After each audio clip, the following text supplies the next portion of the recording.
Buenos días, estimados participantes.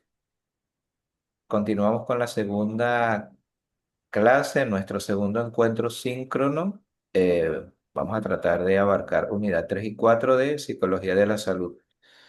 Como bien comentábamos en la clase anterior, esta rama de la psicología es bastante nueva, donde ya nos hemos dado cuenta que, sin duda alguna, esos factores psicosociales influyen directamente en la salud mental de las personas.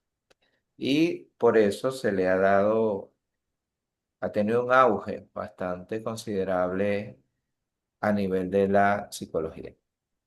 Cuando hablamos de estos impactos de los factores sociológicos, psicosociales, psicoculturales, estamos tratando de abarcar cómo estos influyen en el inicio de algunas enfermedades, durante el tratamiento y, por supuesto, al momento de cada uno de los pronósticos que se plantean a los pacientes. Todas estas variables psicosociales influyen en las enfermedades.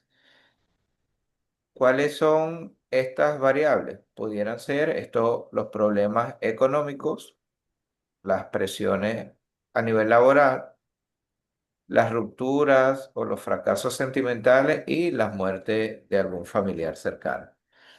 Todas estas situaciones y posibles problemas que se pueden presentar en la vida van a desencadenar en cada uno de los pacientes una situación donde va a alterar la parte emocional. Entonces, todas estas valoraciones, cuando hablamos a nivel psicosocial, podemos entender que puede ser parte del inicio o del desarrollo de alguna enfermedad mental o física. Cuando empezamos la valoración de estas situaciones, podemos ver que se debería haber tratado de manera preventiva, pero en muchos de los casos que nos llegan, ya la situación está bastante avanzada. Es por ello que nos toca trabajar en la investigación de en qué nivel o qué etapa se encuentra la situación de esta persona. Cuando hablamos de enfermedades crónicas o enfermedades terminales, debemos ver que la sociedad con respecto a estas situaciones se ha vuelto un poco indolente. El mismo sistema, situación país, lo acelerado de la vida, ha hecho que nosotros seamos un poco más insensibles a las situaciones de terceros. Entonces, cuando hablamos de la sociedad ante el enfermo, tratamos de ver o de vincular la parte cultural con respecto a cada una de nuestras situaciones diarias. Cuando una persona es diagnosticada con una enfermedad terminal, normalmente la reacción de la familia, que es ese primer entorno que tiene el paciente, es que tienda a la unidad. A pesar de que puedan tener algunas diferencias entre algunos miembros, debe o debería ser el deber que la persona se unan, las familias se reúnan para ver cómo van a enfrentar esta situación. Igualmente, hablamos a nivel social.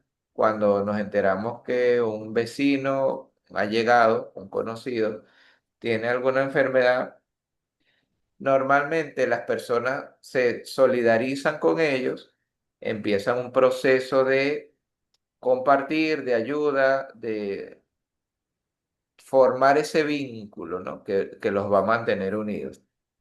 Pero todo esto está influenciado por diferentes factores, como lo pueden ser los históricos, los políticos, económicos, los de edad, género, algún tipo de filiación étnica, lingüístico o ocupacional. Cada una de estas situaciones, de estos contextos que podemos nosotros mencionar, va a trabajar de la mano como ese entramado complejo de situaciones que van al final a determinar cómo va a ser el comportamiento de ese entorno social o familiar con respecto a, a esta situación que está padeciendo la persona. Cuando nosotros vamos al estudio profundo de lo que es la salud a nivel social, vemos que hay grandes emporios que no están preocupados en nada de que la población goce de una salud óptima.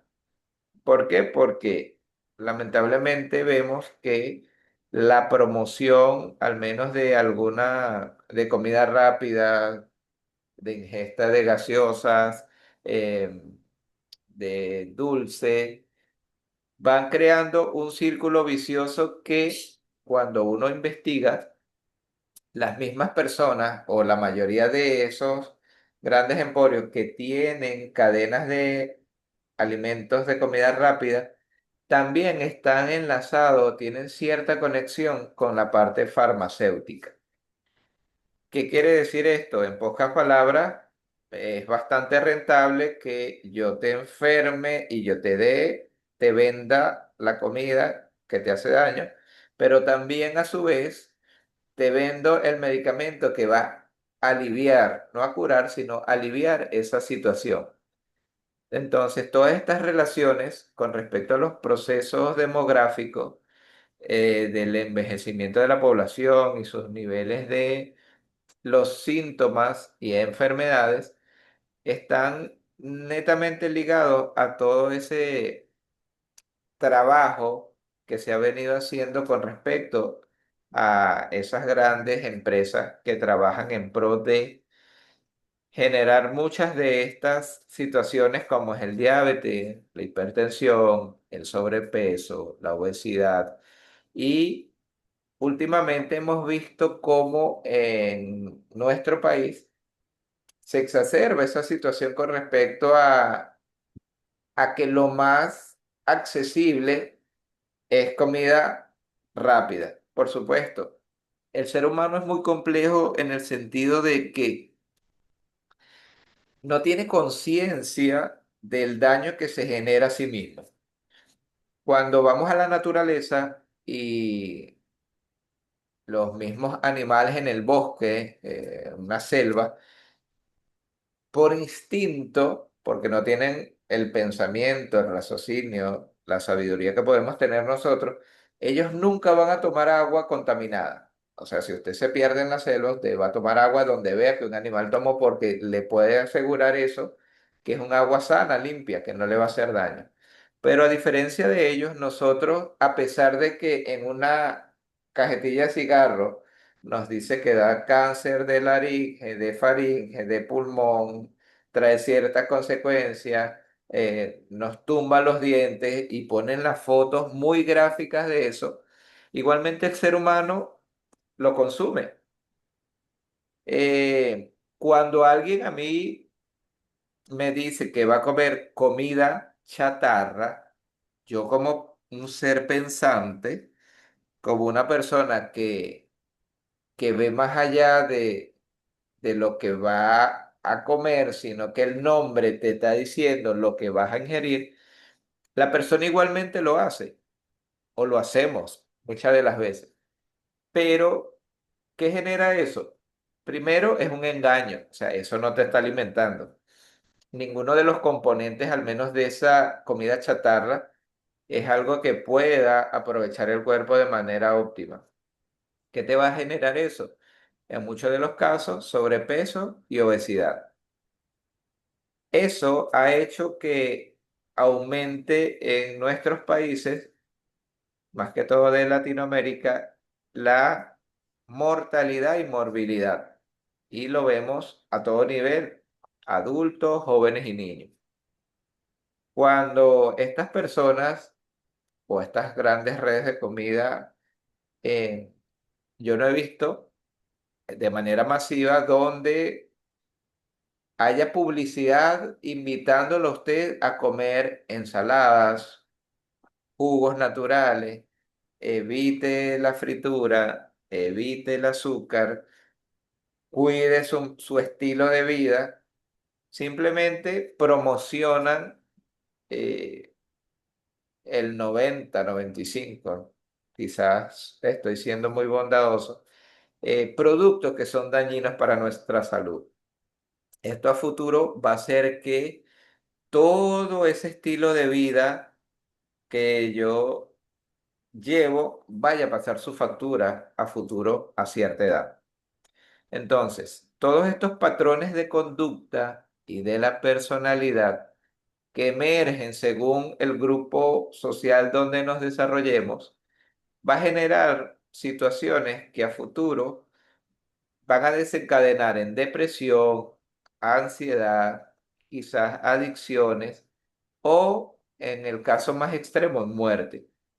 Porque luego que vemos todo ese tipo de publicidad donde trabajan nuestra parte inconsciente, nuestro cerebro, donde queremos cosas que no necesitamos, compramos cosas que no vamos a usar, eh, presentan, vamos a hablar en el caso de las damas,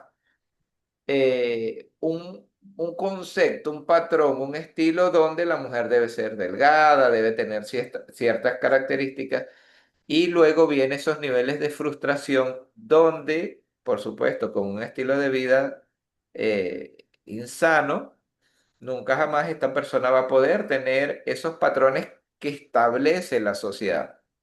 Y ahí es donde vienen la depresión, la ansiedad, y en muchos casos se vuelven adictas a productos que ofrecen falsamente eh, mantenerla delgada. Cuando vemos todo eso, esto está relacionado con algunos fenómenos como el alcoholismo, el estrés social, los conflictos económicos y familiares. Creo que, y hablo de nuestro país, nosotros hemos tenido un proceso de formación, de fortalecimiento muy diferente a otros países, ya que una persona de cualquier país que venga ahorita al nuestro va a considerar que es una situación insostenible, que no lo va a poder manejar, pero cuando usted se da cuenta, nosotros día a día que estamos en este entorno, hemos tenido esa capacidad de adaptación, ¿no? No es el deber ser, pero nos ha tocado y bueno, aquí estamos, de hecho, eh, ustedes están estudiando, están sacando una profesión, quizás algunos de ustedes una segunda o tercera carrera, y podemos ver cómo esos niveles de adaptación en nosotros son superiores a cualquier otra persona del mundo. Cuando hablamos de la salud colectiva, nos estamos enfocando en ese campo de conocimiento que nace buscando estudiar realidades sociales y sanitarias. Al mismo tiempo, para poder poner algunas medidas para intervenir de manera positiva en ciertas comunidades. Este campo al principio se constituyó con un conocimiento más crítico, desarrollando algunas prácticas de lo que era el ámbito de la salud. En esos primeros estudios o en esos primeros modelos que se aplicaron, pudimos ver cómo se tocaron puntos que luego se fueron desarrollando o ampliando. Quizás fueron solamente enfocados en el área de la alimentación. Luego que se hicieron los estudios más profundos, se incorporaron áreas como la política, la parte económica, la ideología, y fueron buscando ese enfoque para poder homogeneizar todos esos conceptos y darnos cuenta que cada uno de ellos influye de manera directa en nuestra salud. Cuando la persona es diagnosticada, y ya hablamos de su entorno, pero ¿qué pasa con, con esa persona que es diagnosticada? ¿Qué sucede en la mente? ¿Qué sucede en los sentimientos de esa persona que le acaban de dar un diagnóstico de una enfermedad terminal. ¿Qué hace? ¿Qué piensa? La doctora Ross, una psiquiatra, ella habla de 5 etapas por las cuales el paciente va a transitar estas reacciones emocionales y muchas de ellas tratan de proteger, ¿no?, a esta persona de manera inconsciente de esa amenaza del diagnóstico de la enfermedad terminal. La doctora Ross nos menciona estas etapas como negación, la ira, pacto o negociación, la depresión y la aceptación. La negación sin duda es esa imposibilidad de aceptar y reconocer cómo ese hecho o esa noticia real que llega a nuestras vidas de un diagnóstico que nos hacen, nosotros podemos de manera inmediata negarla, decir que no es así, que es un error del equipo, del examen, del médico, y nos cerramos a la posibilidad de reconocer o aceptar de manera directa o a priori ese resultado. Luego de pasar esa etapa, viene la etapa de la ira. La define la doctora Ross como esa emoción de rabia, envidia, resentimiento y hostilidad por haber perdido la salud. Y es dirigida hacia todo el entorno que se percibe como sano. O endosarle esa responsabilidad de la enfermedad a terceros, ya sea la familia, las amistades, incluso los que son creyentes, a Dios. Cuando viene esa etapa de la ira, no somos capaces de reconocer que somos totalmente responsables de esa situación. En el caso de las enfermedades, por supuesto, que ya mencionamos. Si yo soy una persona que soy un alto consumidor de bebidas gaseosas, de dulces, de harinas, de frituras, y a cierta edad me dicen que tengo alguna enfermedad relacionada con esto, no puedo de ninguna manera eh, endosarle mis problemas de diabetes, de hipertensión, de sobrepeso a terceros. Pero, como lo menciona la doctora Rosa, en esta etapa el paciente trata de culpar a cualquier persona, hasta Dios, pero nunca reconoce que al menos estas situaciones o estas enfermedades que ya mencionamos fueron causadas o generadas por él. Luego de superar esta etapa de la ira, viene la del pacto o negociación. Dice que es esta forma de afrontar la culpa. Es la forma imaginaria o real con que la persona trata de controlar ese momento de ira. Ahora trata de no buscar esos culpables que ya mencionó y trabaja en pro de la recuperación. Trata de cumplir con su tratamiento, ya ha abandonado esas conductas autodestructivas y comienza ese proceso mental de recuperación. Hace todo el esfuerzo, toma su tratamiento, cumple con la dieta, pero una enfermedad que causó durante 10, 20, 30 años, no puede la persona creer que en un año de disciplina con respecto a alimentación, eh, métodos de descanso y llevando o cumpliendo un tratamiento al pie de la letra lo va a superar. Cuando esta persona ve que no puede lograr eso, que no hay un avance, que quizás en algunos casos más bien hay un deterioro significativo de la salud, viene la etapa de la depresión, que es ese sentimiento profundo de vacío y dolor ante la situación que se está viviendo. Cuando vemos que esta persona está en esta etapa, realmente la familia también se ve afectada porque ve que su familiar ya abandonó el tratamiento, ni siquiera quiere asistir a las citas médicas. Es como que la persona se abandonó a sí misma, se rinde, claudica ante la enfermedad.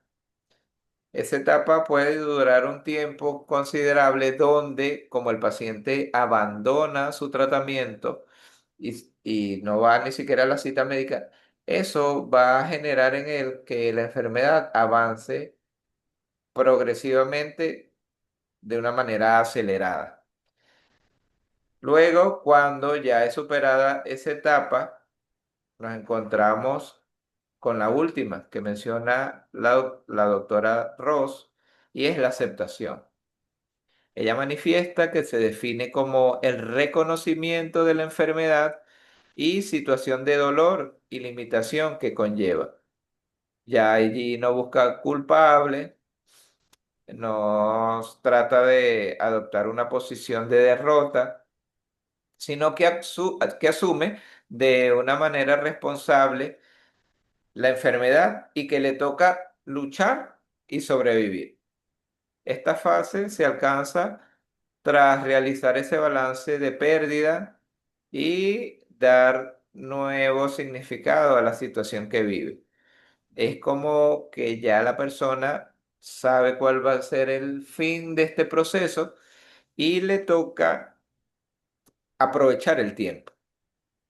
Esta fase de aceptación, por supuesto, dice la doctora que no se debe confundir con resignación o que la persona ya se dio por vencida, sino que de manera consciente ya ha entendido que el fin de esta situación va a ser el deceso y que ya no va a estar con sus seres queridos. Esto la motiva a un cambio radical en su conducta, un acercamiento más profundo con cada uno de sus seres queridos y aprovechar el tiempo.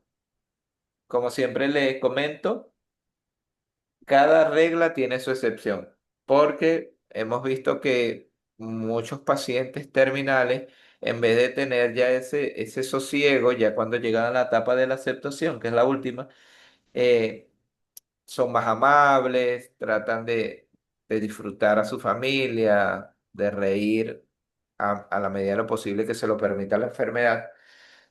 A caso contrario, se obstinan más, no quieren hablar con nadie, son groseros, irreverentes, pero como sabemos, cada regla tiene su excepción. Es importante saber cada una de las etapas porque cuando tengamos el paciente allí, tenemos que identificar para trabajar en base a donde estamos en el momento ubicados. Espero pues que hayan podido disfrutar un poco de este tema. Les reitero que está el foro de dudas. Cualquier pregunta o comunicación la pueden hacer por ahí sin problema. Y bueno, estoy siempre a la orden para lo que necesiten en las cátedras que doy o cualquier otra. De verdad ha sido un placer compartir experiencia con ustedes y espero que saquen 100.